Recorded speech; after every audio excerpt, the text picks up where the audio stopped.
केंद्र सरकार ने केंद्र शासित प्रदेशों जम्मू और कश्मीर और लद्दाख में न्यू एजुकेशनल इंस्टीट्यूशन खोलने के साथ साथ prime minister special scholarship scheme को जारी रखने का फैसला लिया है। दरअसल ये योजना 2011 में भारत में प्राइवेट और गवर्नमेंट दोनों एजुकेशनल इंस्टीट्यूशन में पढ़ाई करने के लिए हर साल 5000 मेधावी स्टूडेंट्स को स्कॉलरशिप देने के लिए शुरू की गई थी। इसका अहम मकसद जम्मू कश्मीर और लद्दाख के स्टूडेंट्स के लिए रोजगार के अवसरों को बढ़ावा देना था, जिससे दोनों केंद्र शासित प्रदेशों के स्टूडेंट्स को बड़ी तादाद में इस स्कीम का फायदा पहुंचा है। जिसके बाद ये फैसला लिया गया है कि इस prime minister special scholarship scheme को और 5 सालों के लिए बढ़ाया जाएगा, जिससे कि अगले 5 सालों में और ज्यादा स्टूडेंट्स को फायदा पहुंच सके। वहीं the all India council for technical education AICTE ने 180-190 करोड़ रुपए के सालाना बजट के साथ prime ministers special scholarship scheme के क्रियान्वयन के लिए नोडल एजेंसी है। साल 2018, 2019 और 2019-2020 में गिरावट के बाद एकेडमिक ईयर 2020, 2021 और 2021-2022 में मिले आवेदनों की संख्या में इजाफा हुआ है। दरअसल 5 अगस्त 2019 को जम्मू और कश्मीर की स्पेशल स्टेट होने का दर्जा खत्म कर दिया गया था और इससे जम्मू कश्मीर और लद्दाख को 2 केंद्र शासित प्रदेशों में बांट दिया गया था। सूत्रों से मिली जानकारी के मुताबिक इस स्कीम का ड्यूरेशन पिछले साल ही पूरा होने वाला था, लेकिन केंद्र सरकार ने जम्मू कश्मीर और लद्दाख के स्टूडेंट्स के हित के लिए इसमें बढ़ोतरी कर इसे 5 साल के लिए और बढ़ा दिया है। बता दें कि PMSS जनरल एजुकेशन कोर्सेज के लिए 4500 सीटें और इंजीनियरिंग और मेडिकल डिग्री के लिए 250 सीटें मुहैया कराता है।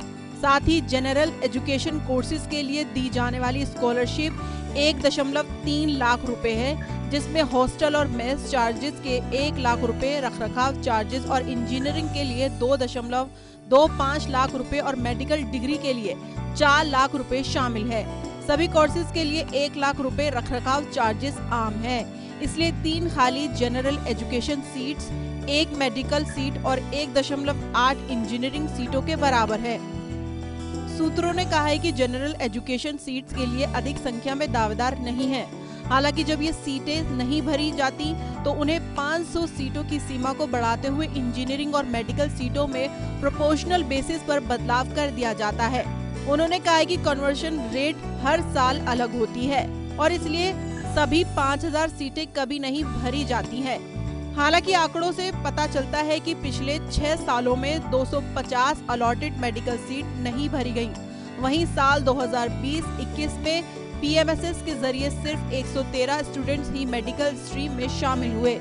इसी के साथ 2019-20 में योजना के तहत सिर्फ 95 स्टूडेंट ने मेडिसिन का ऑप्शन चुना, जबकि साल 2020-21 और 2021 और 22 में स्कॉलरशिप के लिए 25,970 और 24,455 एप्लीकेंट थे और उनमें से 23,234 और 22,538 एलिजिबिलिटी क्राइटेरिया को पूरा करते थे। केवल 4,780 और 4,095 स्टूडेंट ने इस योजना के तहत कॉलेजों में शामिल हुए हैं। सरकार को उम्मीद है कि इस योजना के विस्तार से जम्मू और कश्मीर, लद्दाख के केंद्र शासित प्रदेशों के स्टूडेंट्स को देश के बड़े एजुकेशनल इंस्टीट्यूशन में हायर स्टडी करने के लिए एनकरेज किया जाएगा। दरअसल स्टूडेंट की इस योजना से बाहर होने के कारणों के बारे में बताते हुए सूत्रों ने कहा है कि उनमें भाषा की बाधा के अलावा जम्मू कश्मीर या लद्दाख में अपनी पसंद के कॉलेज में प्रवेश हासिल करना शामिल है।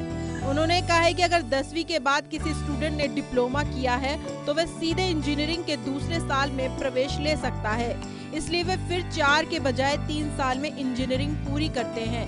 इस बीच उपराज्यपाल मनोज सिन्हा ने PMSS के विस्तार के लिए प्रधानमंत्री नरेंद्र मोदी को धन्यवाद दिया है।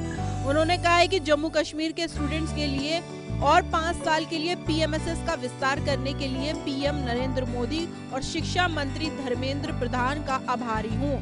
हर साल हजारों स्कॉलरशिप उपलब्ध होने के साथ ये योजना हमारे युवाओं को बड़े सपने देखने और अपने सपनों को साकार करने का अवसर प्रदान करेगी।